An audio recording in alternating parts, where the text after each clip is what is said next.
Adoptees struggle with identity because they have a difficult time identifying and naming feelings. And I'm going to explain that a little bit more. But that is really hard when you're feeling a ton of things, but you don't know what they are, and they're living in your mind, cycling through from thought to emotion to thought to emotion, just ruminating. We all have been there. I think people who aren't adoptees, this happens with them all the time too. The difference with us is these emotions, these feelings that we experience, they need to be considered data or information. They aren't facts. A lot of times we consider them as facts, but that doesn't help us. We just need to take responsibility for what they are. They just are. That's it. We have a right to feel them. We have a right to acknowledge them. I think one of the things that I'd like to offer you guys today that's a little bit different from what I talked about the last time when I talked about the strategy is I'd like to give you some journaling prompts for this because, and you can set a timer for yourself for 2 minutes if you don't want to spend a lot of time on this, but this helped me a lot at the beginning of my journey. This actually was the first thing that I did when I was trying to heal, was identify and name feelings. The first thing I want to know is, are you able to recognize feelings when they show up and name them? Are you able to go, I feel distraught, I feel despair, I feel joyful. Are you able to name them? So that's the first question.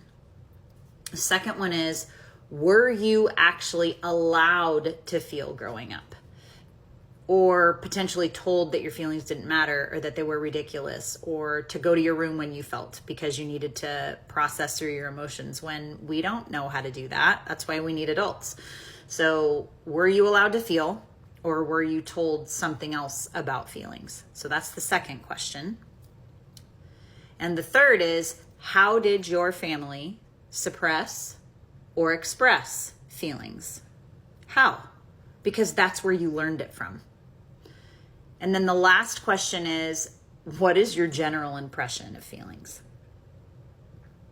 For me, I thought feelings were ridiculous because that's what I was told growing up.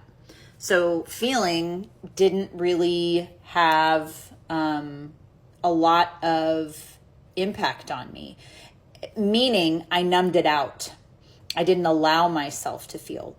And I shouldn't say it didn't have impact on me. It had a huge impact on me because I held it in my body. So we're going to talk about that next time.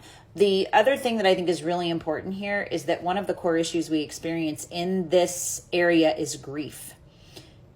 We don't identify it as that, though. It usually hides under anger. And we can be called the angry adoptee, or why are you so angry? Whatever. And really the reason why is because we're grieving the loss that I talked about from strategy 1. We need to acknowledge that loss and grieve it. That's a part of this process. And one of my favorite quotes that I already have mentioned with you guys, but I bring it up a lot, is attributed to C.S. Lewis about grief. And it's, I sat with my anger long enough until she told me her name was grief. Naming things is extremely important because we avoid it if we don't. Peace.